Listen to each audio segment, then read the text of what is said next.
Alright, so this is going to be a quick example of how to do Monte Carlo simulation, or at least what Monte Carlo simulation is and how it's useful. The example here is we're going to calculate pi using randomly generated numbers. And so the logic behind this is we know the area of a circle is equal to pi times the radius squared. So if we set r, the radius, equal to 1, then area is equal to pi times 1 squared. Well, 1 squared is 1, so we're left with area is equal to pi. Next, what we're going to do is we're going to look at a quarter of a circle, so we can put this in xy coordinates and focus only on the positive y and positive x values. So we're looking at an arc here, which is a quarter of a circle. And so what this is telling us is if r is equal to 1, any point that's of r of equal to 1 or less is within the circle, and any value greater than 1 is outside the circle. And so then we're saying, well, if we have this area of a 1 by 1, any value with inside is of 1 is within the circle, and any area outside is not within the circle. So the probability of being inside the circle is 1/4 pi. So since we have xy coordinates, r is going to be equal to y squared plus x squared. So what we'll do then is randomly generate values between 0 and 1 for x and y. And then we can square those values and add them. And we can determine if this value that's been of a randomly generated number is greater than 1, it's outside the circle, and if it's 1 or less, it's inside the circle. And then what you see down here is count. And so what I've gone ahead and done, just in the interest of time, is I've created some formulas where we say, well, we're going to count this column in D, and if the value is true, we're going to then divide by this number. So D2 through D21 is 20 observations, so we're dividing by 20 to normalize it, then multiplying by 4 since we're only counting for the quarter area of a circle to count for a full circle. And then whatever that number is, we're going to difference it from the actual value of pi. And so the way we've gotten pi is just by using the function pi, pi, open, close parentheses. So we're taking the absolute difference between whatever value is over here, so how far it differs from pi, subtracting pi, and that gives us how much we're off by. If that doesn't make sense, you'll see the actual numbers in a second. I'm sure it all adds up. And just so you can see this visually, what you have over here then in this chart is for each count of 20, 50, 100, 200, so forth down to a million, you're going to see the difference from pi. So the idea here is when we have 20 estimates, we're going to be off by so much. And when we have 50, we'd think that we're going to be a little bit closer. 100 should be even closer, 200, so forth. And the idea is as we start adding more and more observations, we should get closer and closer to the actual count of pi. And what that's saying is we expect so many proportionally inside versus outside to be 1/4 of pi. So since we're going to be doing up to 1 million observations, the first thing I recommend if you're going to do this at home for practice is click the Excel icon, go to Excel options, and you're going to see under Excel options formulas. And see this part here where it says calculation options, workbook calculations. By default, Excel automatically calculates every time you make a change. But since we're going to be dealing with many random numbers and calculations, we're going to click this to manual. So what that means is we tell Excel when to calculate by hitting F9. We'll click OK.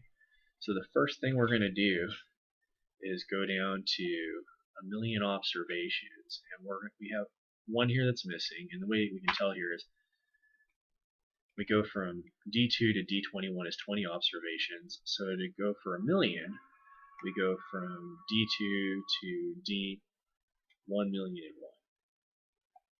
Okay.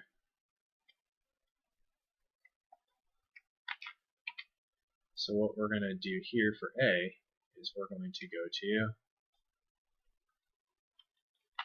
A 1,000,001, We'll go down to 1,000,002 and we're going to put here end. So that's the stop value.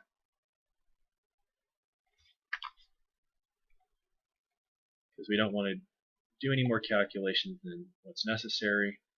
So we're going to go back up. And so we're going to type in here is equal to rand, open parenthesis, close parenthesis. And what this function is going to do is going to give us a number that's randomly generated between a value of 0 and 1. So we're also going to do that for y. And then we're going to say, well, this value is equal to x to the power of 2 plus y to the power of 2.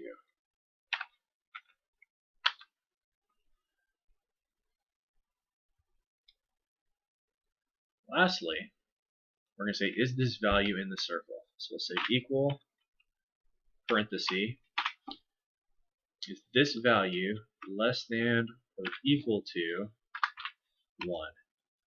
And if it's true, we're going to get a value of true, and if it's false, it'll say false.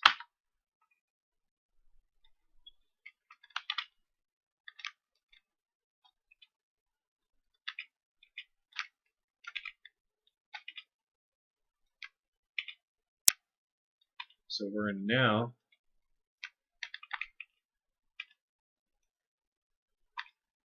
select this whole range. We're going to fill it by hitting Alt-H,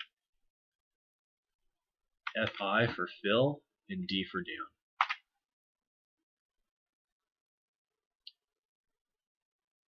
Now notice Excel is just going to copy these numbers, but what you're going to see is if you were to actually click on any of them, there are random numbers. But right now what's happening is Excel is working so hard it's actually slowing the program down, and we'll wait for everything in Excel to catch up. So this is why you want to turn the calculations off.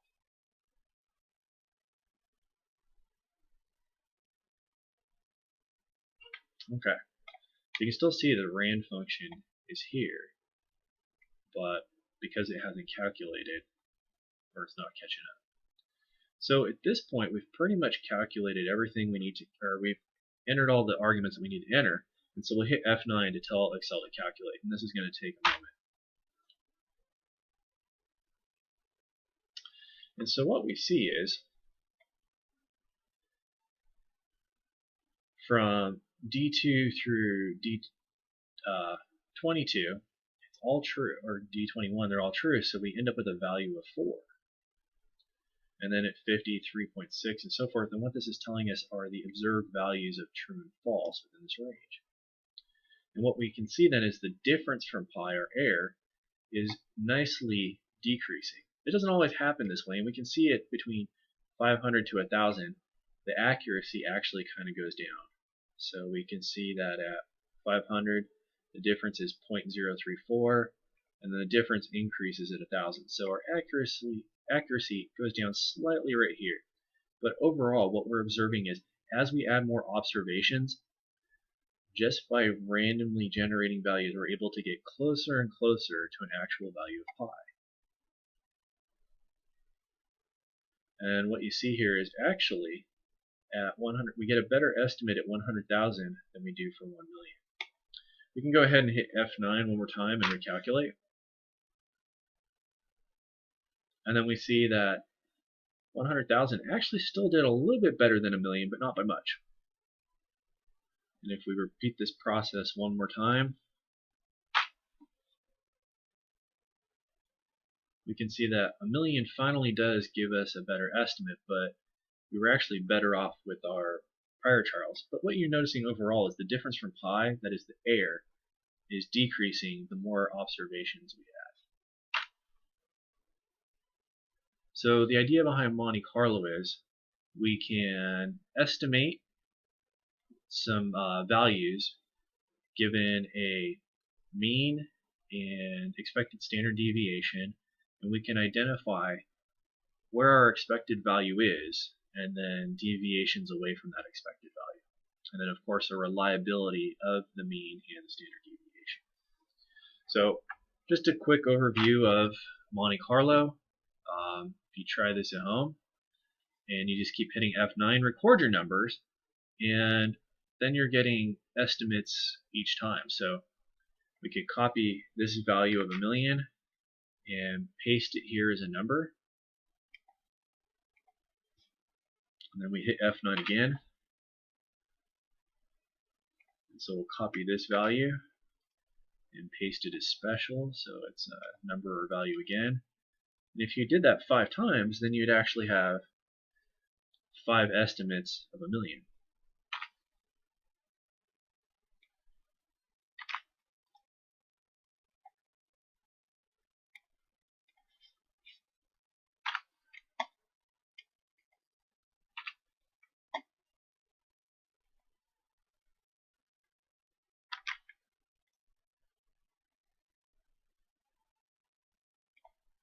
And we'll do it one more time.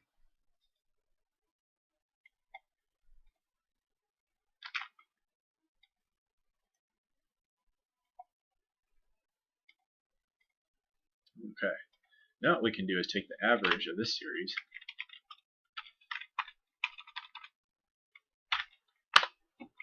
and we can difference this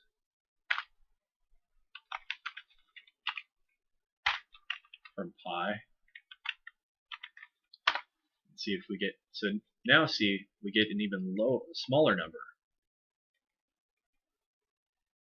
And we'll change it from scientific to an actual number. And so you can see once we did 5,000,000 estimates, the accuracy goes up even higher.